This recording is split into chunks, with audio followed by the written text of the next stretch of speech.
Hello, everyone. It's 1:30-ish, so I guess we'll get started.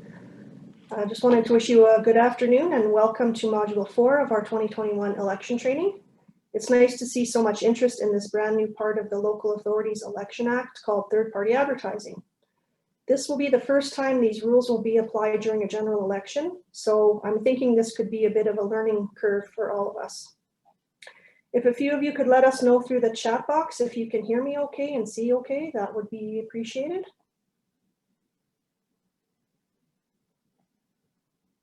Okay, everyone getting some nods that it's good to go. So, all right, my name is Angela Bilski and I have my team members Jennifer Maskowski, Kevin Miller, and Lucien Couchet helping me with the logistics of the session and ensuring everything runs smoothly on the technical side.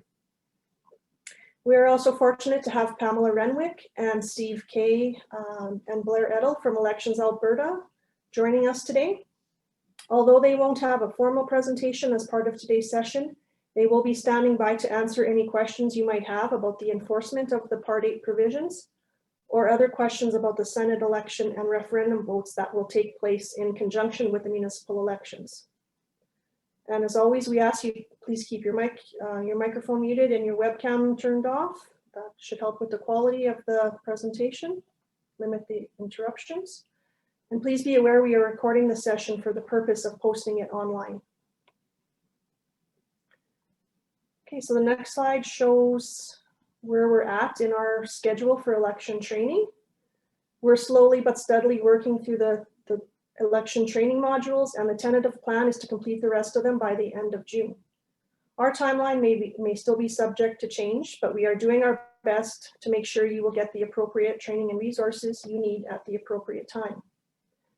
We will continue to send out the registration invitations for upcoming sessions through mass emails to all CAOs, as well as through Alberta Education, as soon as we have firm dates set. Recordings of all three of the previous sessions are available on our elections overview page, just in case you might have missed those or want to go back and re-listen to them. This page is also where you will find the returning officer manuals that accompany each session. And if you're looking for some of the recorded sessions or the recorded portions of the sessions that Elections Alberta presented on previous modules, those can be found on their website. And I'll have some of those links available at the end of the presentation on our resource page.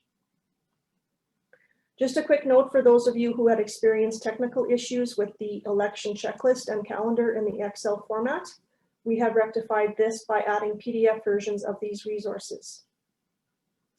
Speaking of PDF versions, I'd also like to make everyone aware that on the election forms webpage, the links to the forms that haven't been updated yet have been disabled.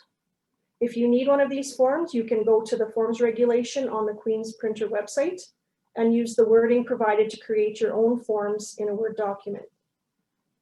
Some good news to share about the forms that were created in that new funky format called XDP, including Form 5. They weren't exactly meeting everyone's needs when it came to saving them, so they have been converted back to PDF. The rest of the forms that have to be updated will also be available in PDF format and added to the website when they are completed. In response to many concerns about COVID-19 potentially sticking around until the elections later this year, our unit has developed a guide for conducting elections during a pandemic. This resource has lots of good information about mitigating the transmission of the virus and keeping staff and electors safe during the voting. And you can keep an eye out for that document, which can be found through the Open Alberta website and will be linked on the elections overview page very shortly. Just want to say thanks to those of you that took the time to fill out the evaluation surveys after the Module 3 sessions. We appreciate your feedback as we continue to adjust to this virtual format and make the best use of the technology. Okay, so the next slide is just another reminder on the importance of referring to the right legislation when conducting your elections. The versions of the LAEA and the forms regulation, both current as of January 1st, 2021, are the versions you will want to have on hand and are now available on the Queen's Printer website to print off or to order hard copies. You may want to recycle all the old versions of the LAEA that you may still have kicking around your offices, as there have been so many significant changes since the 2017 election, and you don't want to accidentally use any outdated provisions. The presentation handouts and the link to the returning officer manual that accompanies this session was emailed out to participants yesterday afternoon. And you probably have gotten it if you took module 3, it would have been the same document. 3 and 4 are together in the same document. Other pieces of legislation that you should be aware of are the Alberta Senate Election Act, the Referendum Act, and of course the MGA and the Education Act, depending on whether you are conducting municipal or school board elections. Before looking at the session overview, we'd like to just get an idea of the likelihood that your local jurisdiction will have to deal with third-party advertising. Keep in mind this poll is totally anonymous, so even if you are unsure of what third-party advertising is, please don't hesitate to choose that option. So I'm just going to bring up that poll. So just want to see who thinks they're highly likely, somewhat likely, not at all likely, or unsure of this whole piece of work that we call the LAEA Part 8.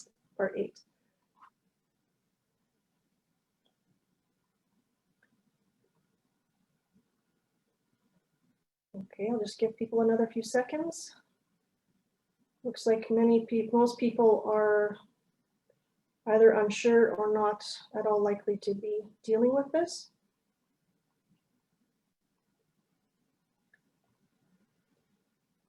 Okay, here are the results.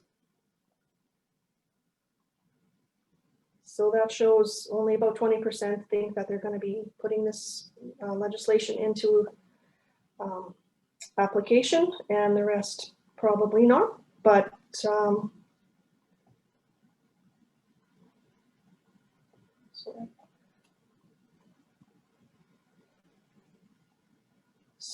yeah, the next slide is a brief overview. So, you know, even though a lot of people don't think that they will have to use this legislation or it won't impact you, the main objective of today's session is to provide returning officers with a general understanding of these new rules on third-party advertising and the ability to answer some basic questions from potential third parties or members of the public, or to point them in the right direction to get their questions answered. So we will start off with a recap of Module 3, which dealt with the election finances and contribution disclosures for candidates, before we discuss similar processes and provisions found in Part 8.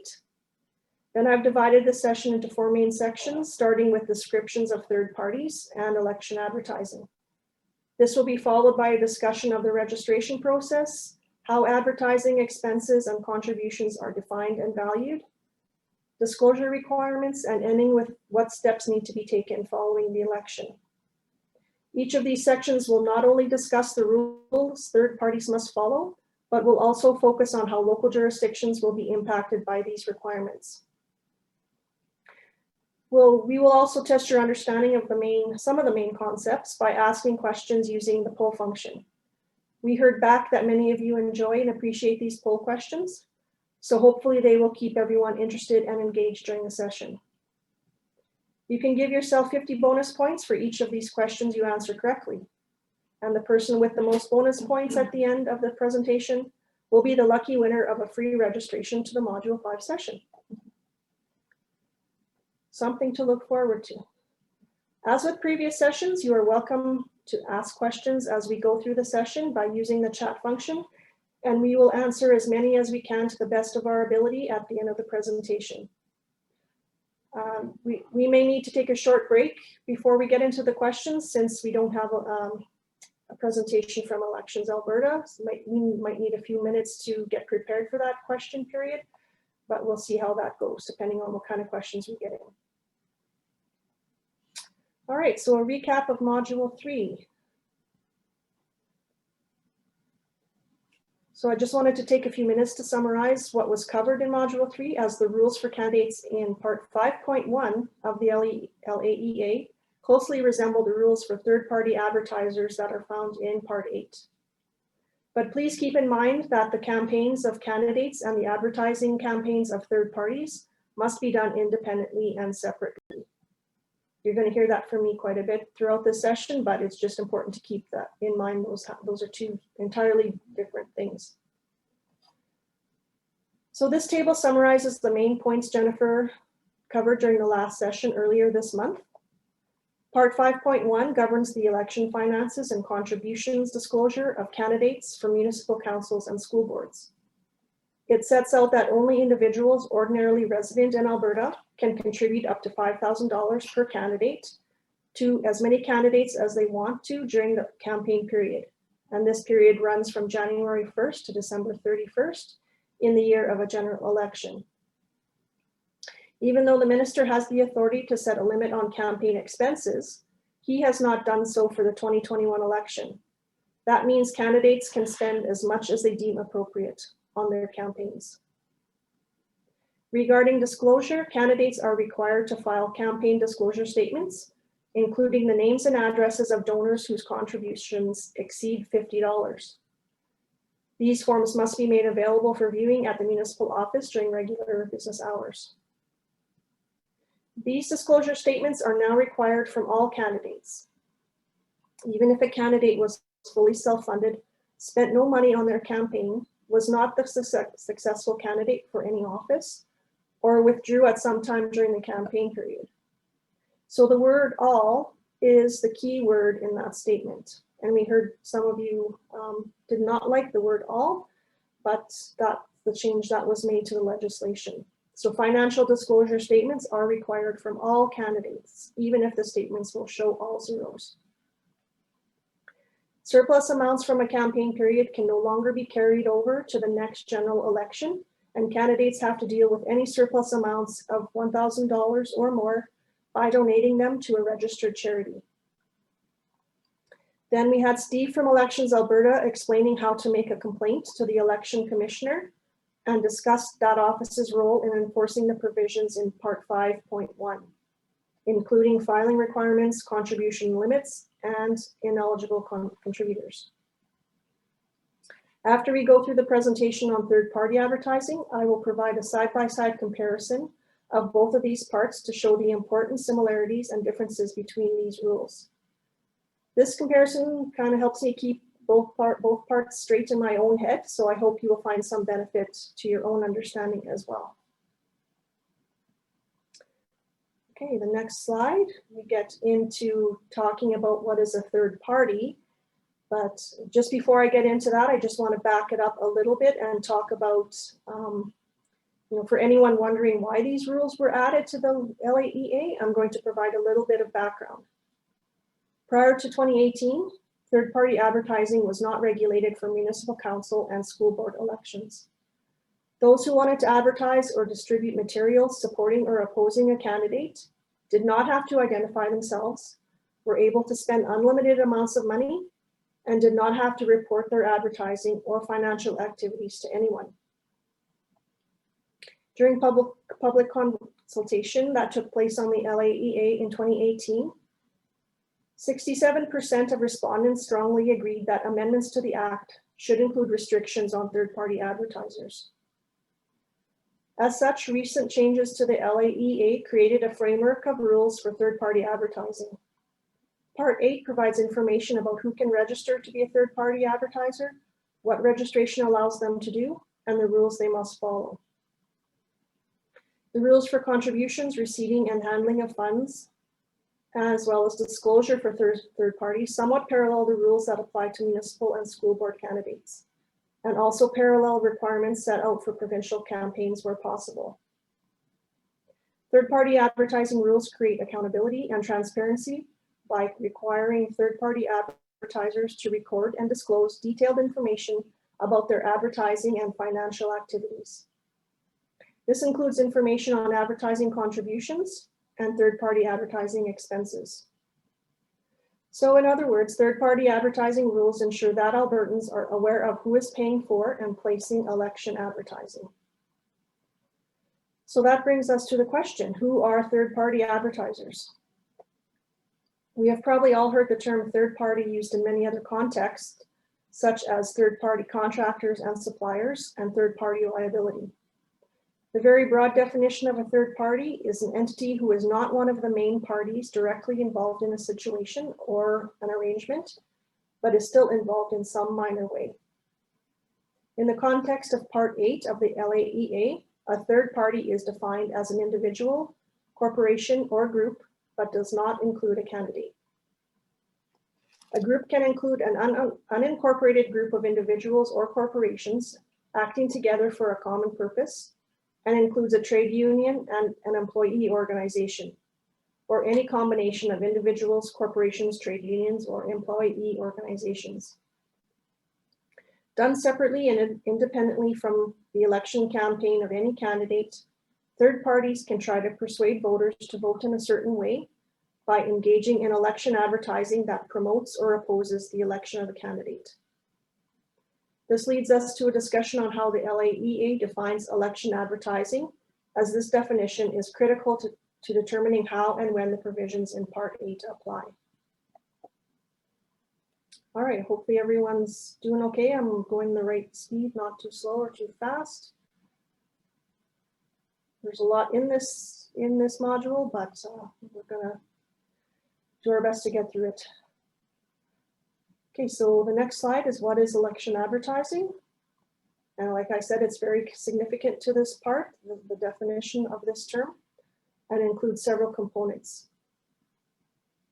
In section 162, election advertising means the transmission to the public by any means during an election advertising period of an advertising message that promotes or opposes the election of a candidate.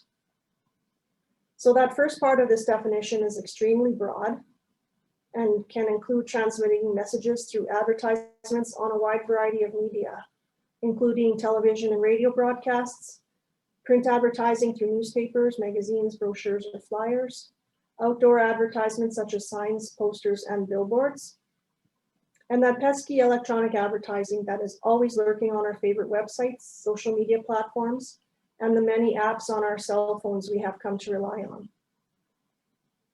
The second part of the definition throws in canvassing for the benefit of a candidate, which usually involves, mostly in pre-COVID times, mind you, going door to door to talk to electors directly about the candidate they should vote for or not vote for. Election advertising also includes the organization of events of which the primary purpose is to promote or oppose a candidate. There are several factors listed in that section which are intended to help determine if an event falls into the definition of election advertising. I won't discuss them all in great detail, but included are factors such as whether it is reasonable to conclude that the event was specifically planned to coincide with an election, and the extent to which an election or any candidate is referred to, either directly or indirectly, in promotional materials for the event or at the event. And the other important component of this definition is the time period in which the advertising occurs. For general elections, the advertising period is the period commencing May 1st in the year the general election is held and ends at the end of election day. So for the 2021 general election, this time period will be from May 1st to October 18th. Any advertising occurring outside of this time period would not be considered election advertising as defined in section 162 of the LAEA. So the next slide shows a bunch of things that election advertising does not include. This is because the definition of election advertising is so broadly worded, it needs some further clarification to the definition by also including a list of the types of messages that are not considered election advertising. So this list includes the transmission to the public of an editorial, a debate, a speech, an interview, a column, a letter, a commentary, or news. And we all know that these happen quite frequently as the election day draws near. It also includes the distribution of a book or the promotion of the sale of a book for no less than its commercial value, if the book was planned to be made available to the public, regardless of whether there was to be an election. It includes the transmission of a document or communication directly by a corporation or a group to its members, employees, or shareholders, as the case may be. The transmission by an individual, corporation, or group on a non-commercial basis on the internet of the political views of that individual, corporation, or group. So for an example, if an individual posts a video on YouTube that supports a candidate and they were not paid by anyone to create or post the video, this would likely not be considered election advertising. This part of the section also includes the making of telephone calls to electors only to encourage them to vote, advertising by the local jurisdiction in any form, or the transmission to the public in a local jurisdiction that is not a local jurisdiction for which the advertising message was intended, and which there is no candidate and no vote on a question or bylaw to which the transmission relates. So in my mind, that probably would include if there was an Edmonton-based radio station that was playing ads supporting a candidate for city council that are heard in several surrounding municipalities. But this would likely only be considered election advertising in the city of Edmonton, although it reaches all types of different residents of different places. Okay, and the next slide are some examples of messages that would likely be considered election advertising and some that likely would not. So I just wanted to provide some of those examples, but the key word here is likely, and there's a bunch potentially that are involved in determining if a message can be considered election advertising, and each situation must be evaluated on a case-by-case basis. But there's a list of some questions that could be helpful when determining if a message is election advertising. So the first one, the question is, was the message transmitted to the public? Also, was it transmitted during the election advertising period? Did it promote or oppose the election of a candidate? And if the message was transmitted over the internet, was there or would there normally be a placement cost? If the answer is yes for any of these questions, the message could potentially be election advertising. Returning officers would not be the ones typically making these types of judgments, but if asked, they should be able to help find potential they should be able to help potential third parties and the public find the relevant information in the act, or perhaps direct them to legal advice if there's some gray area that they need help with.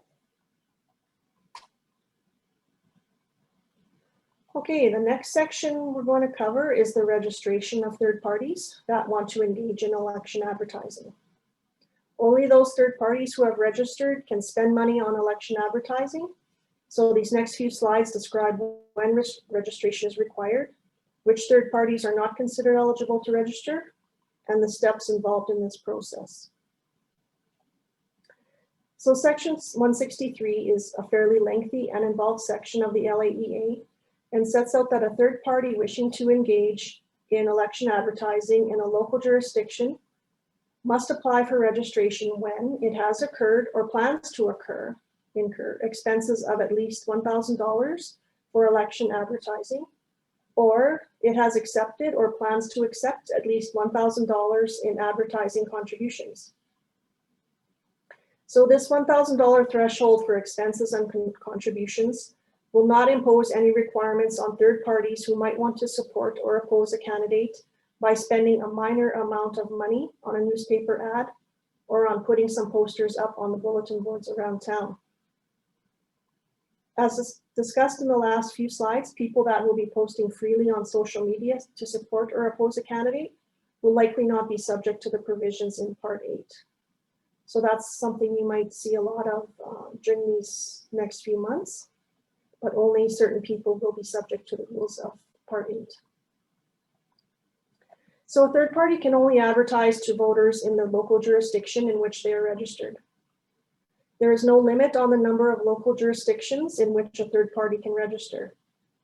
If a third party wants to advertise to voters in more than one local jurisdiction, they must register in each one. However, if a third-party advertiser wishes to engage in election advertising in more than 10 local jurisdictions, they may apply for registration with the provincial registrar appointed by the Minister of Municipal Affairs, instead of with each local jurisdiction. So the provincial registrar is the executive director of the Municipal Capacity and Sustainability branch of Municipal Affairs, which is the branch our advisory team is a part of. Third-party advertisers operating on a very large scale in over 10 local jurisdictions may find registration with the provincial registrar less of an administrative burden, but they may still register with each local jurisdiction individually if they prefer. Since these rules are brand new, it will be interesting to see how many third-party advertisers might actually advertise on this larger scale. So if you need to direct someone to the provincial registrar, there's contact information on the last slide of this presentation, as well as in the returning officer manual. Okay, so the next slide talks about section 163.6. This section also sets limits on which third parties are eligible to register with a local jurisdiction or the registrar, and thereby engage in election advertising over the $1,000 threshold from the last slide we just talked about.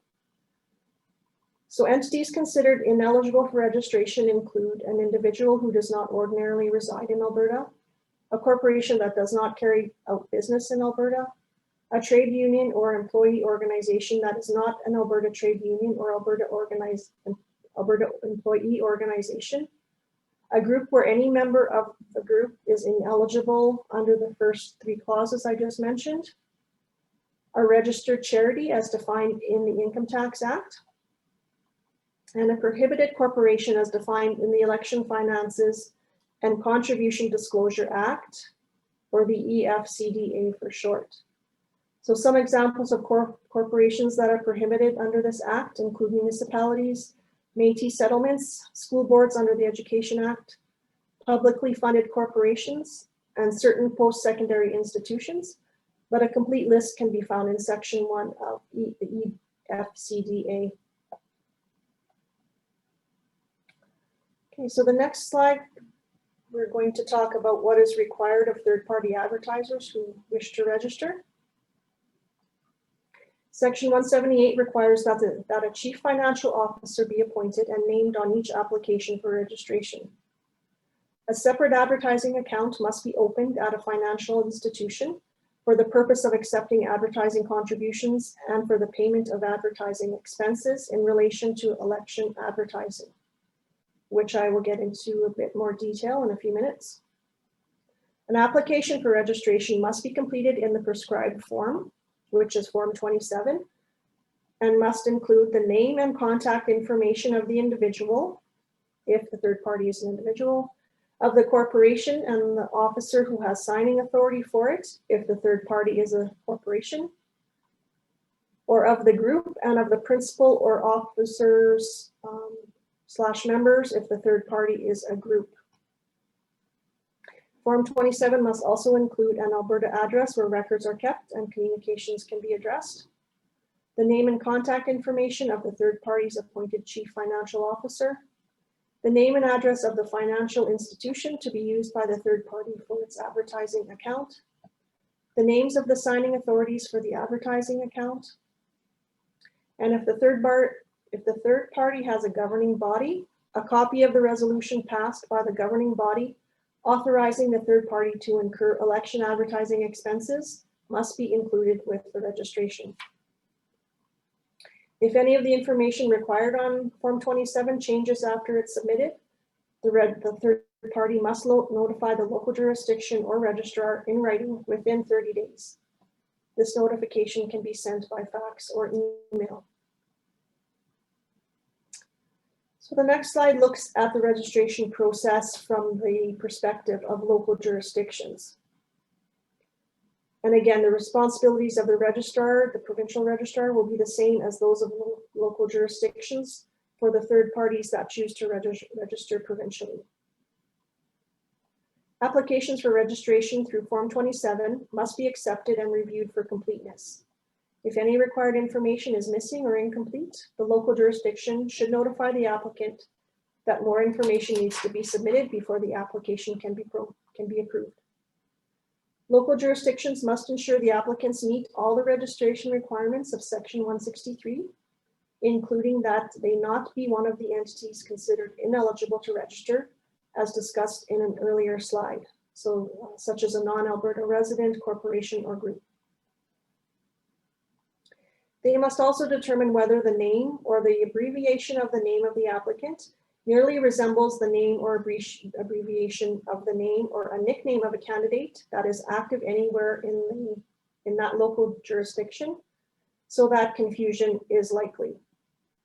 So for example, a corporation under the name of Jones Contracting Limited, if they wanted to apply to be a registered third party in a municipality in which Sam Jones is nominated as a candidate, there might be cause for confusion for voters, and as such, the municipality may refuse to register the corporation.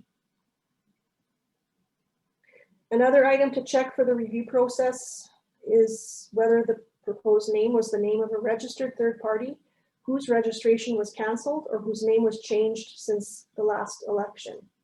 And I will talk about cancellation in a bit. If these requirements are not all met, if these requirements are all met, the local jurisdiction must notify the third parties that their registrations were accepted. If not, the registrations are refused and the applicants must be notified and provided with the reasons for the refusal. Local jurisdictions are then required to maintain a register of the approved third parties who engage in election advertising. If registered third parties provide written notification of any changes to their registration information, the local jurisdiction must update the register accordingly. Section 164 provides for cancellation of a registration when a registered third party applies for cancellation. A local jurisdiction may also cancel a registration if the chief financial officer of a third party fails to file required disclosure statements following an election. Cancellation of a registration for this reason could affect the third party's ability to register in future elections.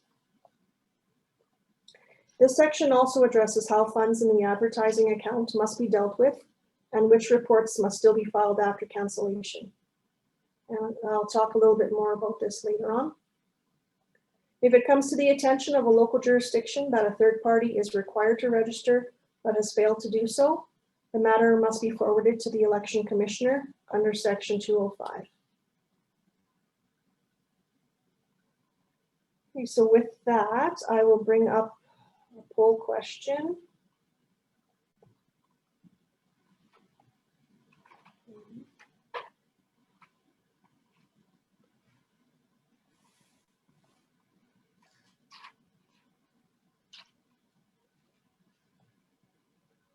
Okay. So a poll question regarding the registration process.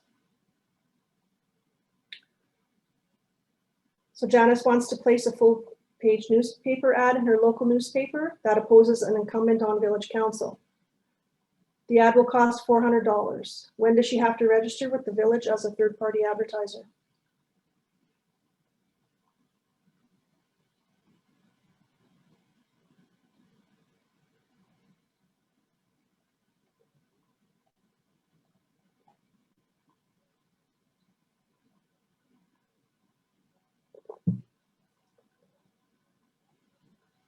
Okay, so we have some people still answering. Just a couple more seconds.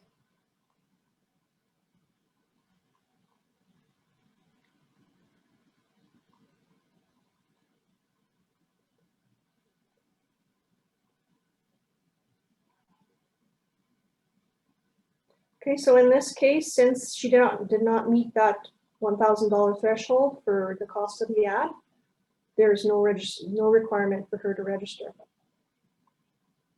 So about 2/3 people got that one right, so that's pretty good.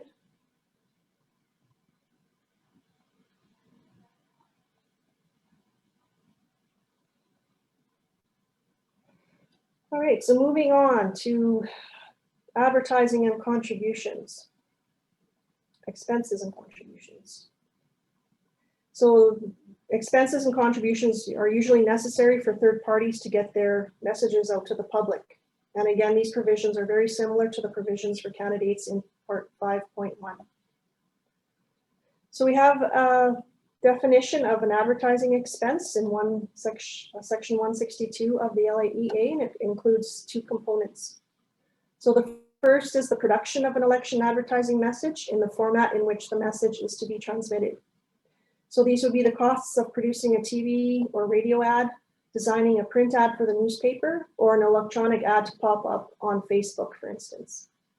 The second component involves the acquisition of the means of transmission to the public of an election advertising message. So how they're going to get that advertising message out. So these costs would be buying TV or radio airtime, the cost of placing an ad in the newspaper or on a social media platform, or the costs of mailing a brochure to every residence in the municipality. The term expense is further defined in this same section and ensures an advertising expense includes the amounts paid, the liabilities incurred, as well as the market value of any donated goods or services. And for any discounted goods or services, the difference between the amounts paid and the market value. However, when it comes to valuing services in this section, there are a few exclusions that third parties need to be aware of in section 162, subsection 2. So volunteer labor is not included in the definition of services if it is provided by an individual, so long as that individual does not receive any compensation from their employer or paid time off to volunteer. For example, if an employee of a registered third party volunteers to put up signs that support a candidate on a weekend and gets no compensation or time off in lieu, this would be considered volunteer labor and not included as an advertising expense.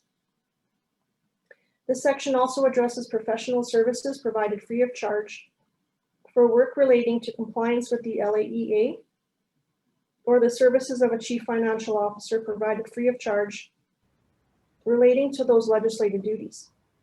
These are also not considered services for the purposes of this definition.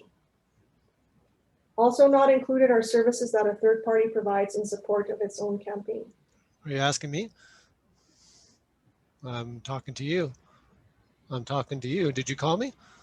However, it does not make a distinction Did you for see services. Lori was on a call. Did you see that? Someone's not muted. If you could please mute your mic. Sorry. However, it does not make a distinction for services provided by an individual who is self-employed if the services are normally charged for by that individual.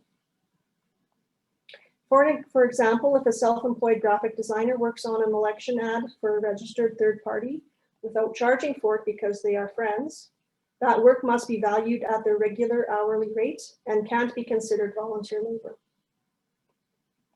So on the next slide are a couple of examples of how this definition works. The first one has to do with a radio ad, so the cost of the production of the ad, and then the cost of playing the ad at so many times per play, and that's how an amount is arrived at for $3,500. The second one involves a fellow that owns a sign shop and gives a special discount to a third-party advertiser on signs.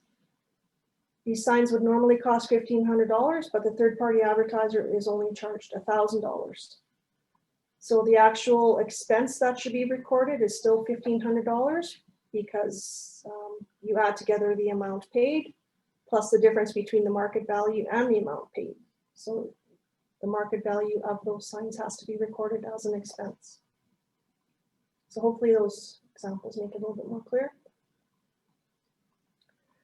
The next slide talks about the requirements for third-party advertisers when it comes to dealing with their expenses. So similarly, as with candidates, all expenses of the third-party advertiser must be paid out of the advertising account that they open. All expenses must be authorized by the chief financial officer. Expenses other than money must be valued appropriately, as I just discussed. All advertising expenses paid from the advertising account must be recorded in the third party's advertising report, which is referred to in sections 165 sub 4 and section 182. Section 166 states that third parties must comply with legislated expense limits, but just as no expense limits were set by regulation for candidates for the 2021 election, the same holds true for third-party advertisers. So there's no expense limit and they can spend as much as they deem appropriate on election advertising. Finally, registered third parties must ensure that all election advertising includes their name and contact information and indicates that they authorize the advertisement as required by Section 179. This section requires that election advertising, broadcast or made through electronic media, including by telephone or fax, must also include the name and contact information of the third party stated at the beginning of the advertisement. If the advertising is transmitted by telephone, whether in the form of a live call or an automated pre-recorded call, the telephone number of the third party must be capable of being displayed on the call display of called parties who subscribe to call display and must not be blocked from being displayed. Also, the telephone number at which the third party can be contacted must be stated at the end of the election advertising message. This section also requires the Minister of Municipal Affairs to establish guidelines in respect to the identification of third parties and to have them published on the department's website.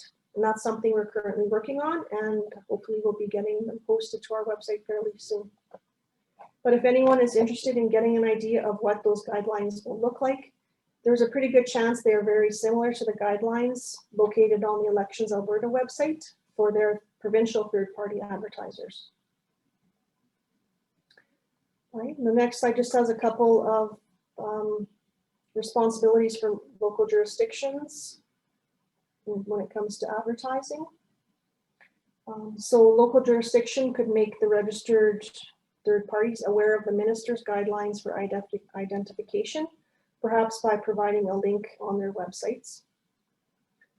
If the local jurisdiction or registrar comes to believe election advertising is not in compliance with Section 179, so for instance, there's no information, there's no contact information or the name of the party that sponsored the ad or sign, they must report the matter to the election commissioner.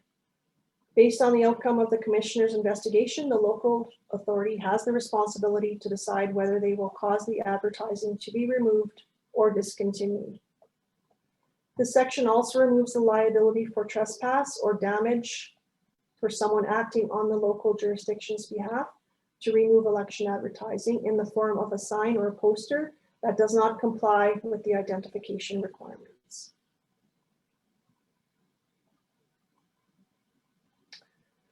All right, next slide, we get into advertising contributions. So again, they are defined in Section 162 as money, real property, goods or services, or the use of real property, goods or services provided to the benefit of a third party without compensation from the third party for the purpose of election advertising, whether provided before or after the third party becomes registered under 163. The same subsection that places qualifiers on the expense definition of services, such as volunteer labor, also applies to the definition regarding contributions. Section 167 lists the entities considered ineligible to make advertising contributions, and they are the same entities that are ineligible to register as third-party advertisers.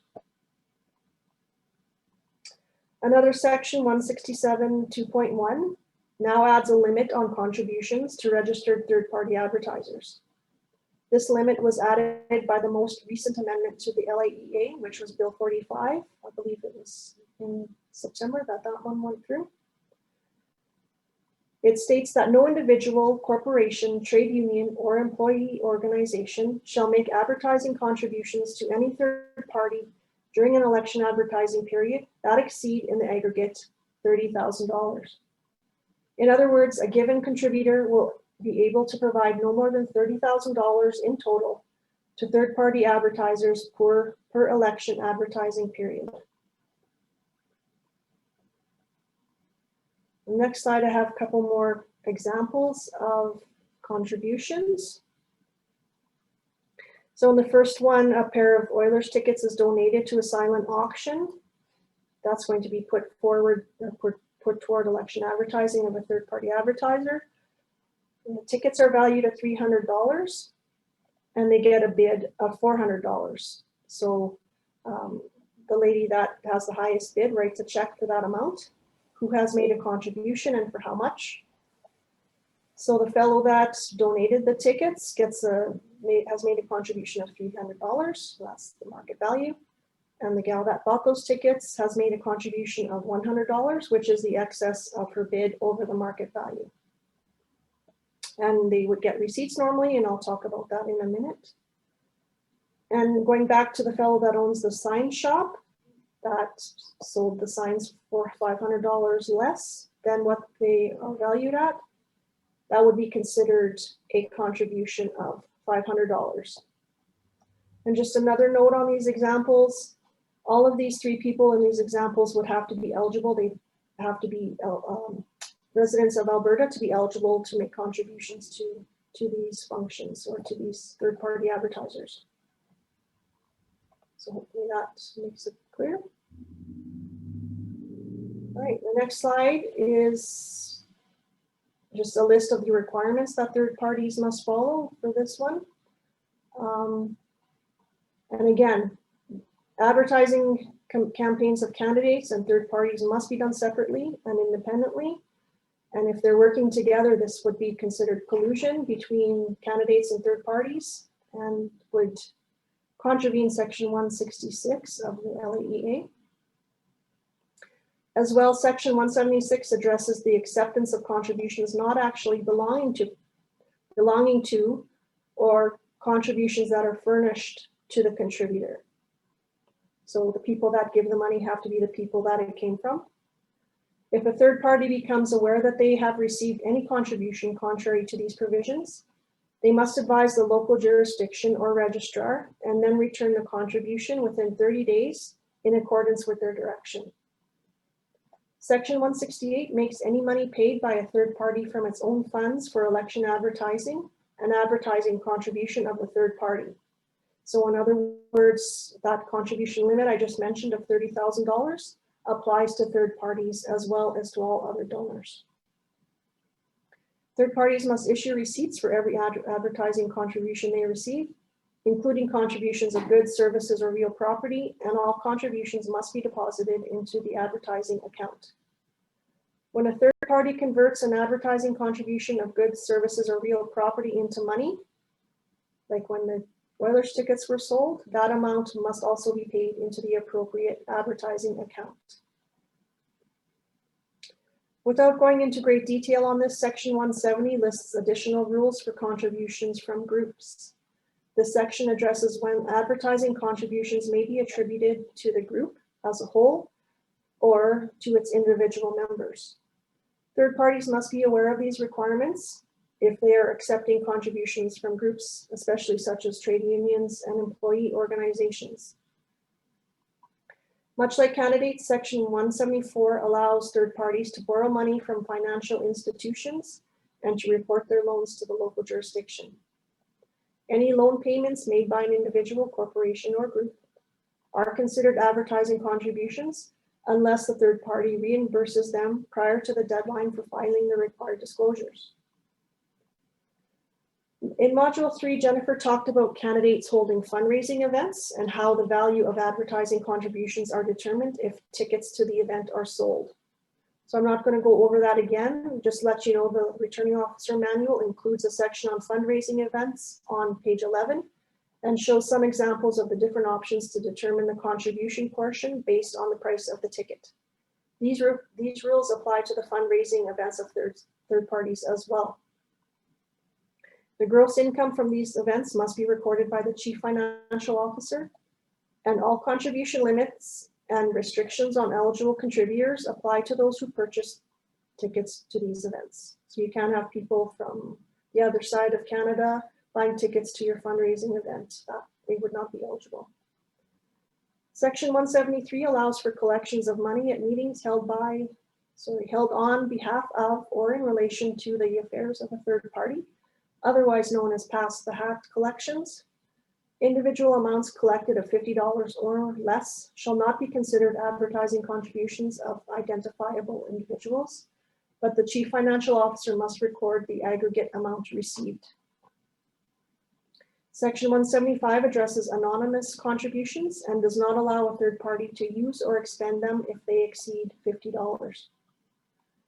If a third party receives an anonymous contribution in excess of $50, they must return the amount exceeding $50 to the contributor if they can establish their identity. If the identity of the contributor cannot be established, the contribution must be forwarded to a local jurisdiction. Okay, so from the perspective of local jurisdictions on the next slide, the local jurisdictions and the registrar must determine the form and manner of receipts that third parties issue for contributions. So some items they might want to consider for inclusion on receipts are the date the contribution was received, who made the contribution, their full name, mailing address, the type of contribution it was, if it was money or donations or in kinds type of things, as well as the amount. And as I mentioned in the last slide, third parties must advise the local jurisdiction if they become aware of any contributions they have received from ineligible contributors, any amounts not belonging to an eligible contributor or furnished by an ineligible contributor.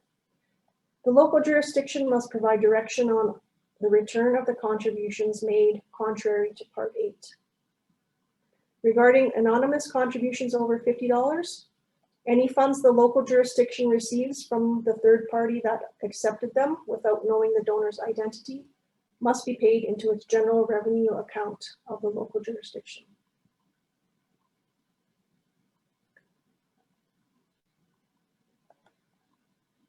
Okay, I have another poll question. See if everyone was listening to that last part. It has to do with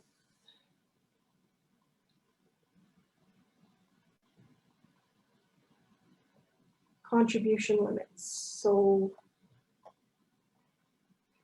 here's a question about a fellow in Edmonton that contributed $4,000 to a registered third party supporting a candidate running for city council. How much can he contribute to other third party advertisers in the surrounding municipalities if he wants to continue contributing?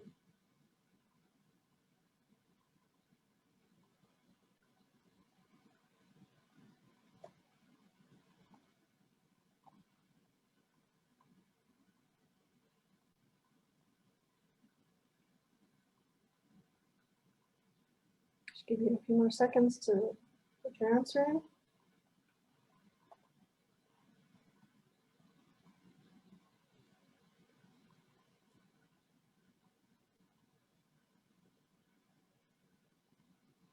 Okay, I think most people are done. So if you remember, I mentioned the amount of $30,000 that in total people can contribute to third-party advertisers. So he could have another $26,000 that he contributes to various other third parties if he wishes to. And it has nothing to do with residency. You don't have to live in that same municipality.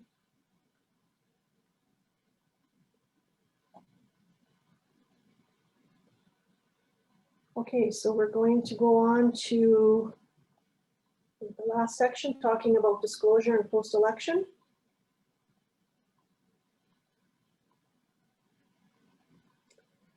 For third-party advertisers, an advertising contributions report, otherwise known as Form 28, and an advertising return must be filed with the local jurisdiction or registrar by March 1st of 2022. And this advertising return must include financial statement, a list of all advertising contributions received that were more than $250, an election advertising expense limit report, the time and place of broadcast or publication of election advertisements, supporting information and documentation, and if the local jurisdiction is requesting, they need to provide original bills, vouchers, receipts of expenses that are over $50. If these two components aren't filed by March 1st of 2022, Section 184 requires the third party to pay an automatic $500 late filing fee to the local jurisdiction or registrar. So what happens if a third party has funds left over after October 18th, 2021? Any funds held by the third party in its election advertising account at the end of the election advertising period shall continue to be held in the account to be expended for election advertising during a subsequent election advertising period. If the third party decides that it will not spend the funds during the next election advertising period for a general election, it must notify the local jurisdiction and may apply for cancellation of its registration. It can then dispose of the funds remaining in the advertising account in one or more of the following ways. So the first way they can do it is transferring the funds to another registered third party. And just a note for this, that is not considered to be an advertising contribution to the other third party according to section 178, but it must be recorded by the receiving third party as to its source and amount. Another way they can dispose is by donating the funds to a registered charity, by returning the funds to the third party's contributors if they can be identified. And if the funds cannot be dealt with in any of these ways, they become the property of a local jurisdiction or the registrar. If the third party does not cancel its registration and dispose of its funds, it has 6 months to dispose of the remaining funds. So if a third party has funds remaining from the 2021 election and intends to hold them over to spend during the 2025 election advertising period, but then for some reason does not engage in any advertising for that election, it has 6 months after that period to dispose of those funds. If this is the case, section 183 requires the third party to continue filing an election advertising return with the local jurisdiction annually on or before March 1st of each year until such time as the funds have been disposed of completely. A registered third party shall retain all of the records for a period of 3 years following the date on which the financial statements, returns, or reports for the period to which the records relate are required to be filed, which would be March 1st of 2025.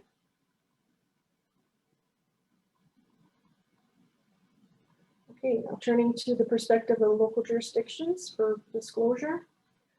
While the LAEA includes requirements for local jurisdictions to make a candidate's nomination form and campaign disclosure statements available to the public during regular business hours, Part 8 is actually silent on the disclosure of the registration form and the required reports and returns of registered third-party advertisers. As such, the personal information on these records are subject to the FOIP Act, and it will be up to local jurisdictions to determine if and how they are to be disclosed. As mentioned earlier, third parties that don't file the required documents by March 1st of 2022 must pay a $500 late filing fee to the local jurisdiction. And at that point, local jurisdictions could refer any late filing matters to elections, to Alberta Elections or the Elections Commissioner. If by April 1st, the third party still hasn't filed their requirements, the local jurisdiction may cancel its registration, which, as I mentioned earlier, could be grounds to refuse any future applications for registration.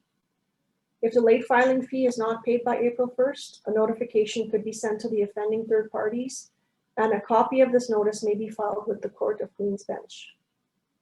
And finally, this last point probably doesn't apply to very many municipalities, but any registered third parties that still have funds in a political advertising account, which has now been removed from Part 8, must deal with those funds no later than May 1st, 2021, according to Section 188. So these funds could potentially be paid over to the local jurisdiction in which they are registered if they are not dealt with by that time. And that time is coming up shortly. Okay, so I just have one more question. I thought it was an interesting question I wanted to share. To deal with anonymous contributions.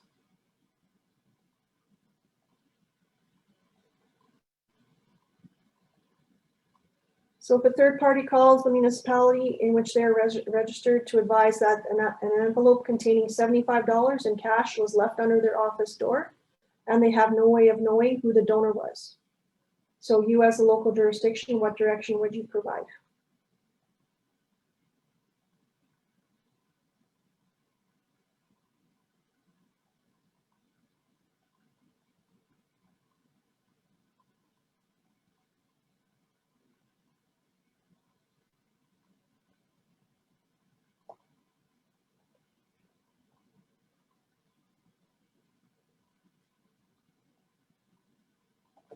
Okay, we're getting pretty even answers on all three of these. It's kind of a tricky one.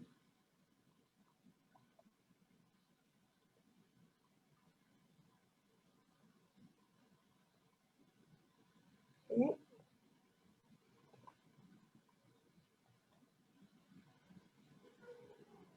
So the answer for this one, since the amount was over $50 and they have no way of knowing who the donor was, they would send that entire amount to the municipality.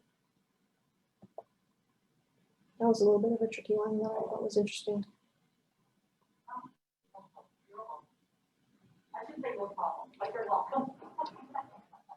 Okay, so I think we're getting pretty close to the end of what I had to share.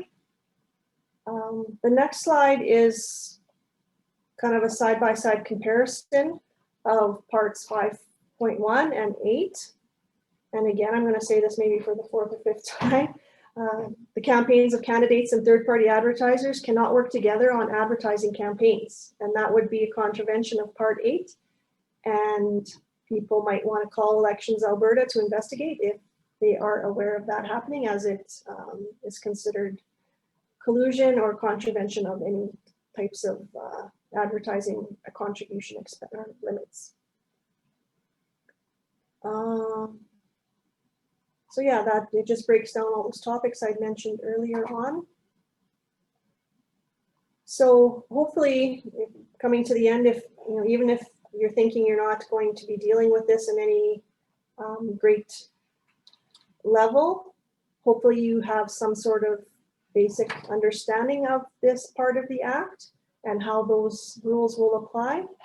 And if someone's planning on advertising as a third party during the election and they contact you with questions that involve some sort of legal interpretation, which there is probably a good chance there might be, you should suggest they read Part 8 in its entirety, and also that they should consult with a lawyer familiar with this area.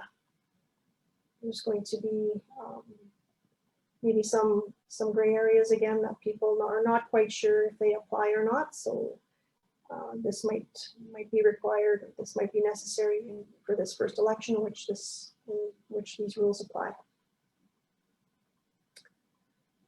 All right, the next slide is a list of the resources that you can contact. You can always give us a call. We have all our resources on that municipal elections overview page.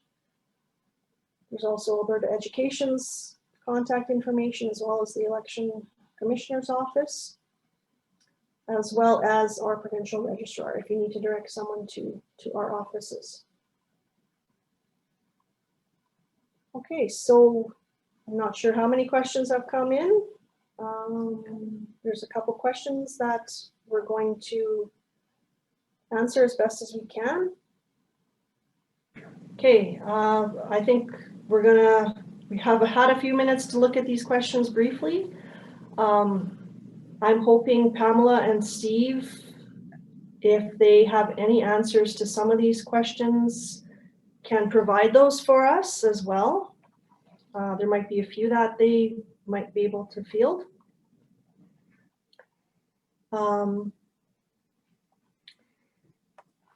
So the first question on the list, does Section 162 mean that third-party advertising applies only to candidates and not to issues when there is a question on a ballot? So there are several references to third-party advertising in association with a question on a ballot, but I agree with some of my colleagues here that it's not totally clear in the definitions that whether or not third parties could advertise during a vote for a question. The way it's set out, I would say that it is included, but there might be different interpretations for that. That we might have to look into a little bit more. The second question says, refers to paid advertising on the internet, I believe. So yeah, the cost of placing an ad on the internet would be considered um, election advertising, like if there's some cost involved with producing the ad or paying someone to post the ad. I hope that answers that question. Question is, who is responsible to enforce the election advertising? I'm hoping if Steve is able to hear these questions, if he has anything to say. Yeah, I can hear you just fine, Angela. And first off, good job getting through what is a very new and convoluted portion of the legislation for everybody. So as I understand it, local authorities are obligated to make third-party advertisers aware of the requirements of the legislation. The third-party advertiser has to comply with the legislation. And if there are allegations of potential violations of Part 8, then those are to be referred to our office. Okay, thanks, Steve. Can candidates advertise before May 1st of 2021? Okay, the word there is candidates. We're talking about third parties, which is separate, independent of candidates. So if any advertising is done before May 1st of 2021, I believe it would not be considered election advertising per the definition and would not be subject to any rules. But once May 1st comes along, then any advertising done in that period is now has to follow all those rules. And especially if it's over $1,000 of cost that is involved.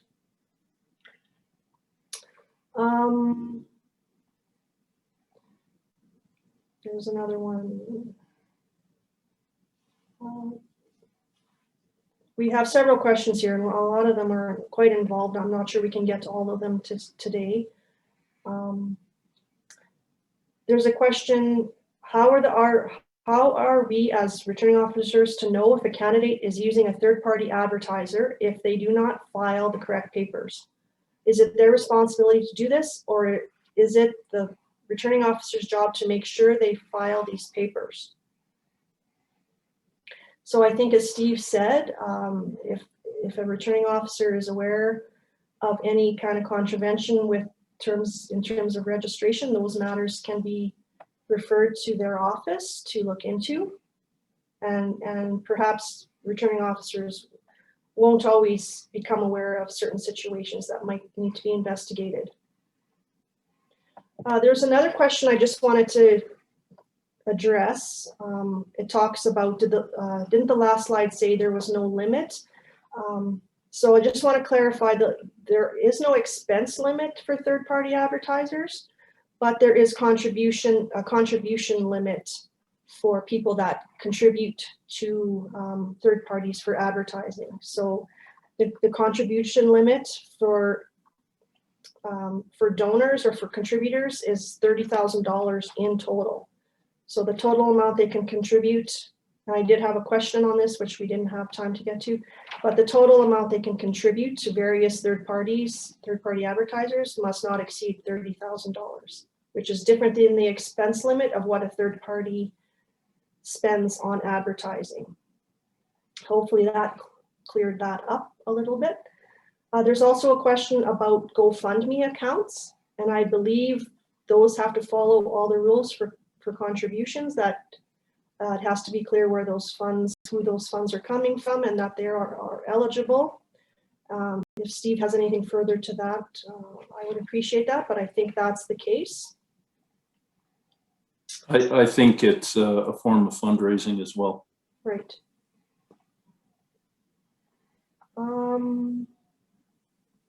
Sorry, I'm just trying to look through these questions here quickly.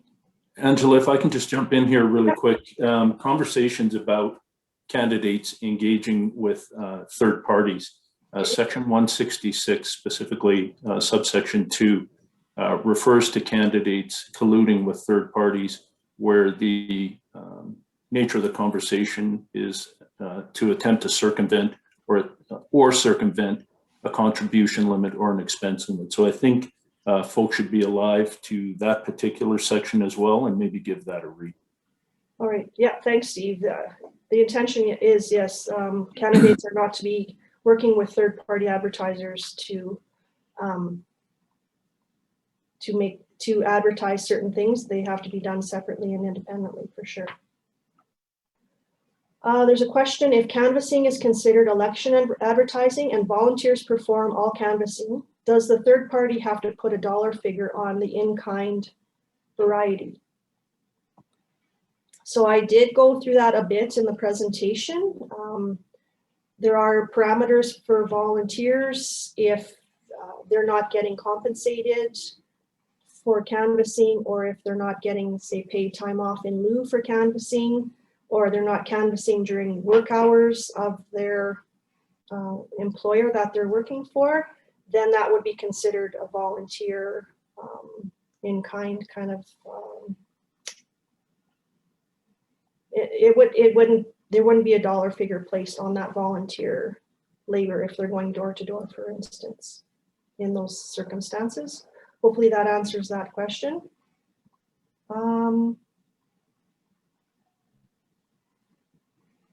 If an advertiser registered with the provincial registrar, if an advertiser registers with the provincial registrar, would the individual municipalities be notified of the registration?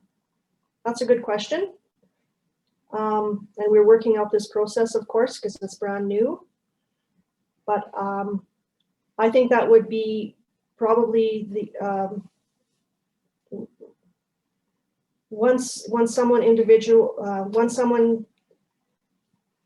registers with the provincial registrar, they list all the municipalities they will be advertising in. So I would hope that there would be some sort of communication to those municipalities that that advertiser is registered with the provincial registrar.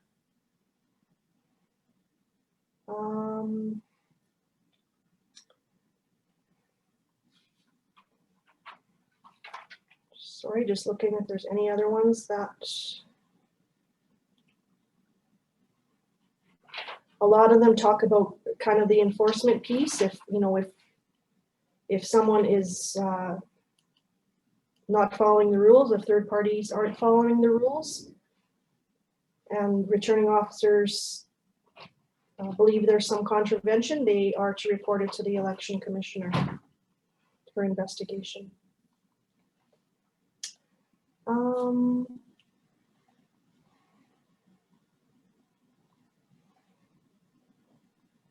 There was a question about a block party grant. If a municipality offers a block party grant, can a candidate use this venue to campaign?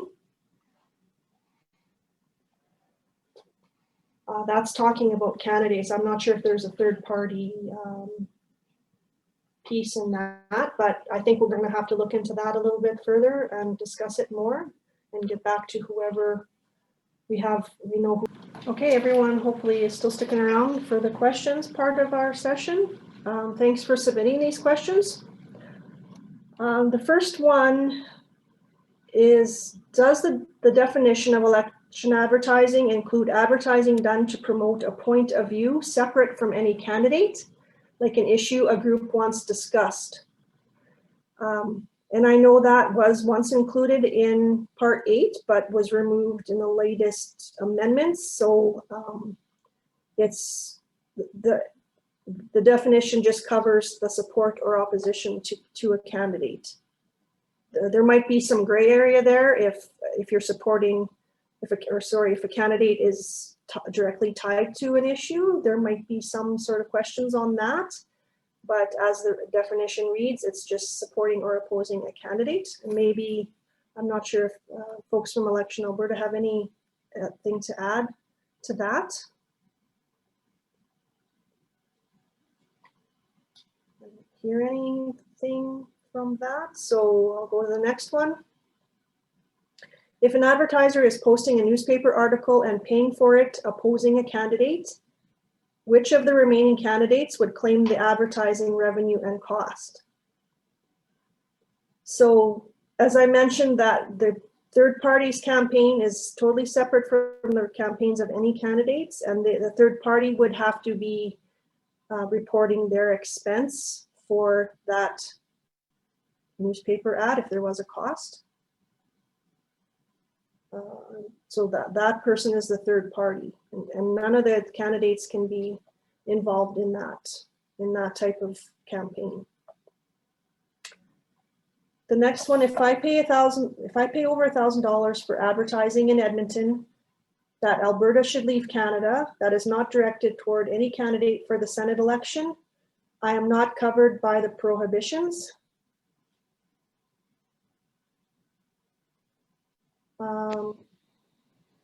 So this one has to do with the candidate for the Senate election, which is under the Elections Alberta kind of umbrella. I'm not sure if anyone from Elections Alberta has anything to say on that.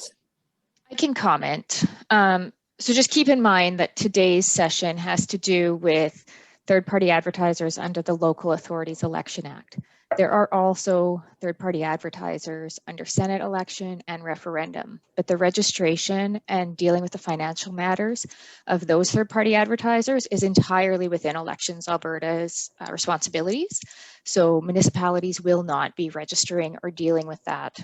So in this case, if somebody is doing advertising about, leaving Canada, it depends on what is occurring as to what type of third-party advertiser that is. So if there was a referendum question on that, that could be a referendum third-party advertiser. If there's not, it could be a political third-party advertiser if it's a point that's associated with a party, because the definitions are a bit different on the provincial election side. So just, I guess at this point, try and keep those pieces separate. If you do have concerns about advertising you're seeing in your municipality in regards to Senate or referendum, you can refer all of those to Elections Alberta. Okay, thanks, Pamela. The next one, please clarify if third parties continue to be registered with the local jurisdiction if they register with the registrar. So when a third party is registered with the registrar under this section, the registrar of that third party with any local jurisdiction is deemed to be canceled. And that's correct. A third party is either registered with the local jurisdiction or with the registrar. So if someone registers with a local jurisdiction and then decides that they want to register with the provincial registrar, we're still kind of working on our process, how to notify those municipalities in which they might be registered that those registrations would be canceled at that local level. So thanks for that question. Hopefully that clears it up.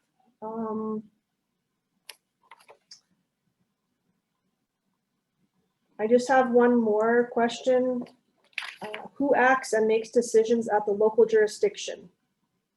Is it council, the returning officer, an appointed person? So I think the answer to that would, for the most part, would be the returning officer. They're responsible for many of the processes outlined in the LAEA.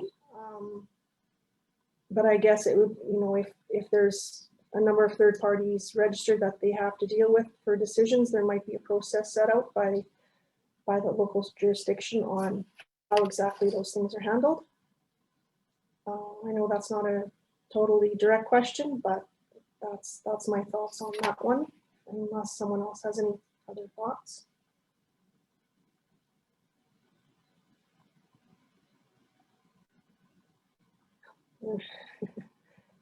So does anyone have any other questions that they were hoping to put out there?